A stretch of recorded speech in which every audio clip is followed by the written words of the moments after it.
Hello! Yes, I'm still alive, and firstly let me just say that I had been planning a video, like I was recording for it and everything, but I abandoned it. Oops. Sorry. But all shall be revealed as to why.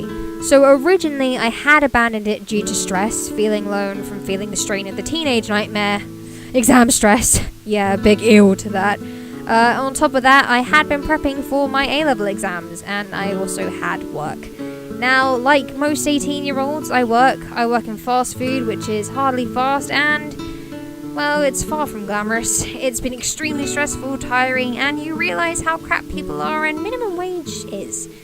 So, as I had my exams, I took a pause for a couple of weeks from work so I could get that out of the way, and when I came back, since I was no longer at college, I went back to 8-hour shifts, 4 days a week. Very boring. So, as you can see, I didn't really have the time.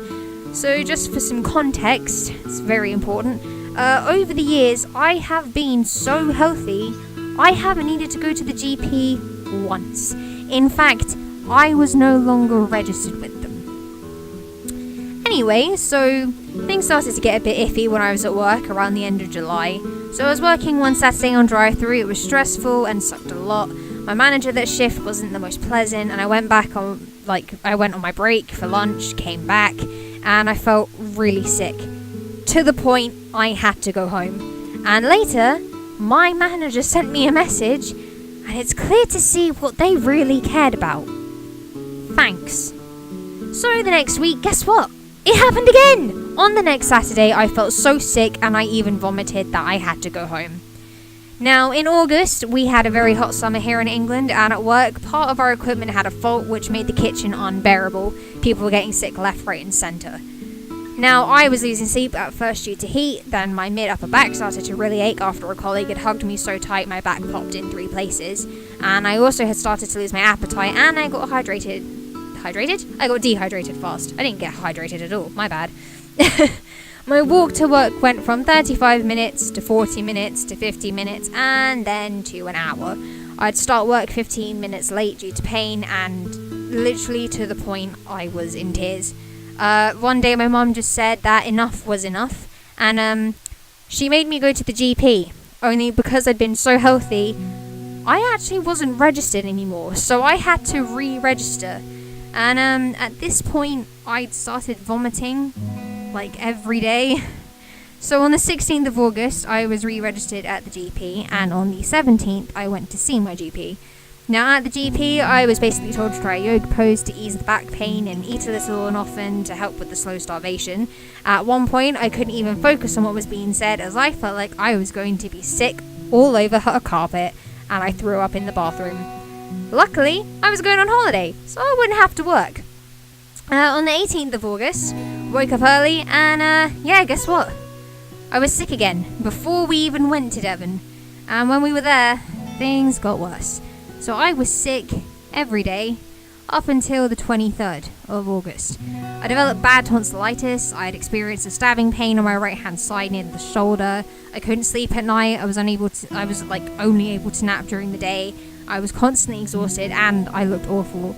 I even vomited in public at one point, and I panicked because this lady went to give me some water, and I just sort of was like, I've already got a bottle of water, thanks, bye! And I ran off. I felt really embarrassed.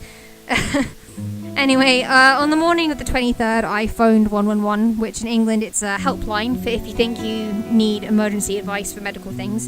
And later I visited the GP in Devon, and I was given anti-sickness, some antibiotics, and told really useful advice of if the antibiotics don't work, go to A&E and they'll give you a drip, which will have, the antibiotics, so that's good. And guess what? Yeah, I had to go to A&E when we came home. So on the 26th of August, I was kept in overnight. I had a fever with a temperature of 39.4 degrees, a blood pressure of 160/90, was taken to a side room, had an ECG, never had one of those before. That was an interesting experience. Because my tonsillitis was so bad, I was given some Oromorph, which is like oral morphine. I was put in a bay, had a cannula put in, had bloods taken, had another ECG, and I was placed in a ward to have antibiotics. So 3 o'clock in the morning on the 27th of August, had a total of 3 failed cannulas and my vein collapsed on my right arm. 4 o'clock in the morning, I had a man come in with a 4-hour bag of fluids. And finally, at 5 o'clock in the morning, I had a doctor come in my room, and he woke me up. And he said something along these lines. We've got the test results back from your blood test, and we noticed an abnormality in your blood. Now, in a normal person's blood, there are 10 white blood cells. You have over 200. We suspect you may have leukemia, and you'll be moved to C9 in the morning. Any questions? Bloody typical. Of course, I didn't just have tonsillitis. Now, looking back, it all makes perfect sense. You know, the loss of appetite, insomnia, the pain in my back, even marks on my skin from scratches. So, they were signs of possible leukemia. So, I started my cancer journey, which was interesting, and I was diagnosed with acute myeloid leukemia. On the 28th of August, I had a bone marrow biopsy, which is basically having needles shoved into the base of your back to extract bone marrow so it can be tested, just to, that's where the blood's made. It's made in your bone marrow. And, that's actually quite a painful procedure. Just luckily I'd gone in and I'd never had one before, so I didn't realise how bad it was. And then after that, I had my Hickman line put in, which is a tube that goes to my heart so that my chemotherapy can go all around my body, because, my blood's all around my body, and that was my problem. Yep, that was fantastic. So I started my chemo on the 30th of August, and my reaction to it was I sweated like crazy. I had friends over, they came to visit, and I got up and I looked like I had wet myself. That was actually kind of embarrassing, and I've never sweat so much in my life. I hope I never do it again. On September the 7th, I was given an oral chemo, which is called midostaurin, as I had a certain mutation. I can't remember the name of it, but if you have this mutation, there's this other drug called midostaurin, which is to help with that, essentially. And at one point when I was in hospital, I also found out I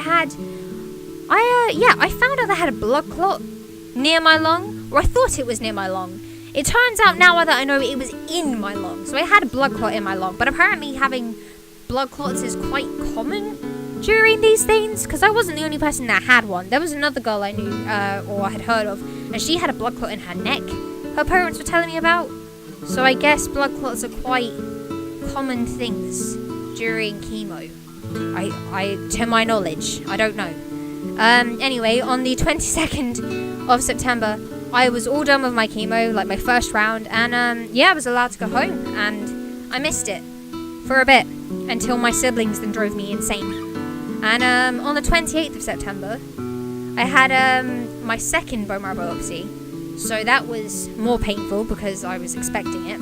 And I had a dose of this thing called Zoladex, which is like a hormone thing, and it basically, for me, because I'm a girl, it like puts your ovaries to sleep.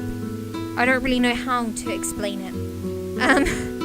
Anyway, so then on the 9th of October, I had my first clinic appointment, and I found out that my first round of chemotherapy, it had killed all of my leukemic cells.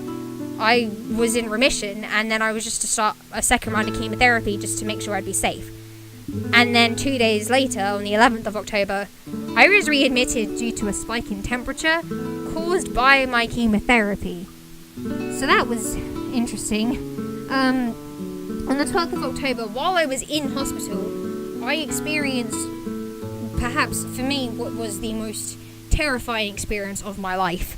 I was shivering so much I physically couldn't move. I was struggling to breathe, and I had to use like this nib thing for oxygen because I just couldn't use the oxygen mask. I couldn't breathe on my own, and then I fell asleep. And when I woke up, my head was pounding like someone was punching me in the brain constantly, and I had a temperature of 41.8 degrees, and the pump next to me had so much fluid pumping through it, and I was so tired. I thought I was going to die. I was so scared. Like, I've never been so scared in my life. But it's okay, because I went home on the 16th, and I've been home since. Now, here's an issue I found with, through this is an issue I found with consultants. So, they're great. Don't get me wrong, they're fantastic, but they're not so great. So they aren't great at informing you of things sometimes. They can be fantastic with the choice of drugs and stuff, like, don't get me wrong.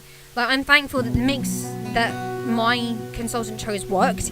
However, that being said, she also tried to book a painful procedure without my notice. And thankfully, she did reorganize it with me. And that's, that's a good point. My information was also missed out because she was relying on other people to tell me. And, like, they just didn't. Like, they gave me, like, not enough notice, which was a bit annoying. But I'll forgive it. It was just really frustrating, and it made things a bit difficult. So current things now, is by the time this is out, I would have had my stem cell transplant, which is like a thing just to make sure that I will not have acute myeloid leukemia again. So it's to stop it from coming back. And it's a procedure that includes another round of strong chemotherapy. It knocks out all of the cells, so that includes like your stem cells, which I think also make your blood as well. I don't really know, like, I've gone through it and I'm not sure. But it's given through a drip, and it will replace my no longer functioning cells, because my body's useless and it malfunctioned. And the procedure will have made me infertile, possibly, and I'd be stuck in hospital until my counts recover, as in blood counts. And yeah, I had basically been told most of negative things, not many positives, but I was told that I'd have a 20% of dying over the space of 2 years, which is scary, but they give you precautions and it's fine. I was really nervous as well. Plus I spent Christmas in hospital away from my family, which was a bit sucky, but the transplant was kind of more important than spending Christmas at home. But hopefully this year I'll be in a much better place, and that, ladies and gentlemen, is the reason as to why I have not uploaded in months. And I'm planning on some other videos though, so to keep me occupied, lift my spirits, hopefully provide decent content, I hope. But we'll see. So thank you for listening to me, and I'll see you later. So bye.